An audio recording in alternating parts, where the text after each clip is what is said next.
ST.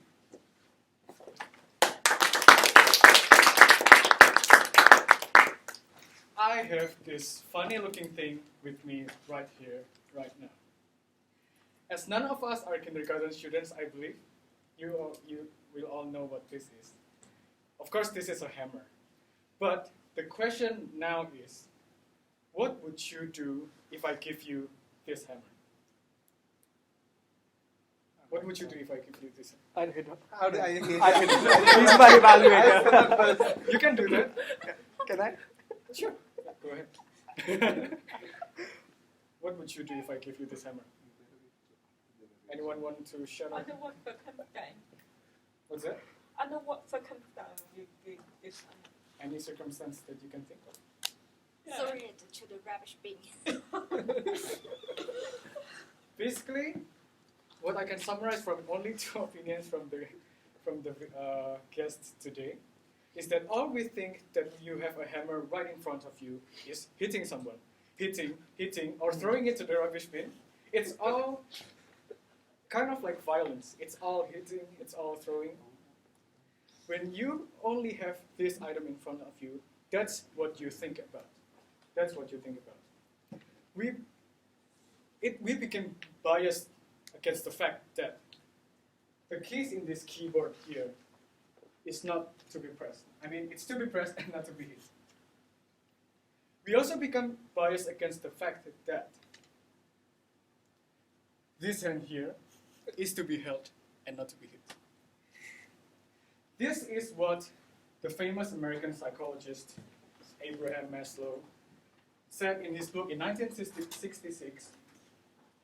If your only tool is a hammer, then everything you see will resemble it. Basically, it's all about our mindset. It's all about being open-minded. It's all about thinking of things in different ways. If we only have one mindset, then we will see everything with just that narrow vision. And I know that's a nefarious thing to do. That is why today I'm going to talk to you guys about what is being open-minded, how to be open-minded, and why being open-minded is very important in our lives. Now let me put this on for a while. The story goes like this. I was in high school. And in high school, me and chemistry had a really bad or nefarious love and hate relationship. I really loved learning the concepts of chemistry during the semester. I really liked learning how bonds were made, the elements, sodium, manganese, phosphorus. I like to learn all of those stuff, how atoms are made, how elements are made. I really love learning that. But the thing is, when it comes to the exam, I always screw up. I never do well in my exams. And the thing is, in order for me to actually survive and pass my high school, and in order to be able to stand here, I had to take chemistry tutorials. I had private tutorials. So to cut things short, I was in year 11 at that time, and I just bought this Samsung phone, which is really new at that time. This phone I'm not trying to promote here, but it has this pen feature which you can write on, and it's like a normal paper. The problem starts right from this phone. When I had my tutorials before I bought this phone, I used to use just normal paper, the plain old paper, to write my answers, and I give my answers to my tutor, and she will tell me if I did what I did wrong, what I did right, and she will give me the evaluation. And if I made any mistakes, I'll just erase them and write the correct answer. But when I had this one, I became so obsessed with the technology until I keep forcing myself to use this because I was so obsessed in using this new technology, right?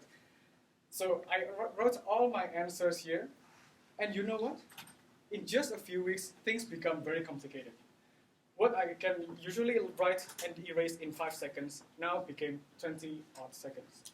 Why is that? Because every time I submit my answer to the teacher, first of all, it's quite hard to read. Look at this small screen. It's quite hard to read. And whenever she wants to write any comments, she can't do that effectively either. And worst thing is, when I want to correct my mistakes, it's very hard for me to erase without accidentally erasing other writings. So basically, it takes much longer. So what's the moral story what's the moral from my story here?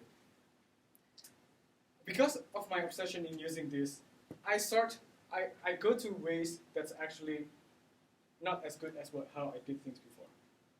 Because in my mind, I was only using this to solve my problems. Things become even worse.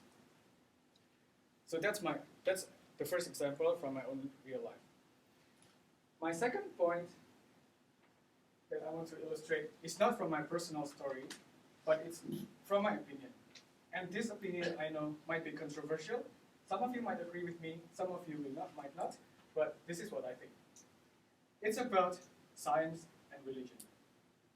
I know that this is a highly debatable topic lately, but the thing is, I really don't believe that science and religion should be opposites.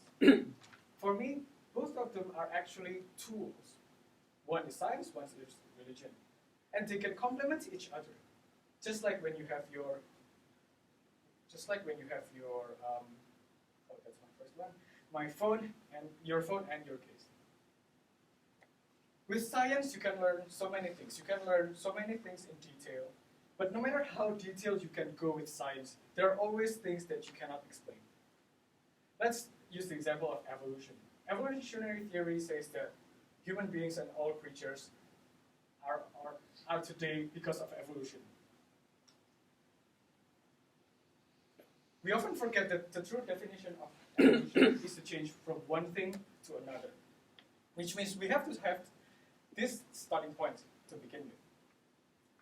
So where does this first element come from? The Big Bang Theory? Who knows it? How can we tell if it's true? How can we know if that creates the first element? That's why we need religion, because sometimes we just have to believe in order for us to proceed with the things we can do in life. Because if we are just stuck in one thing and keep thinking about that, just having that one mindset makes us go nowhere.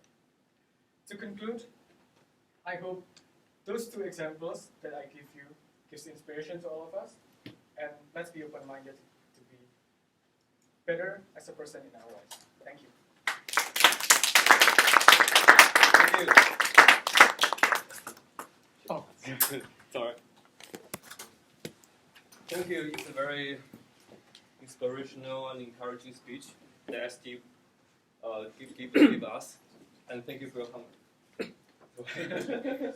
Okay, following on, we have next speaker who is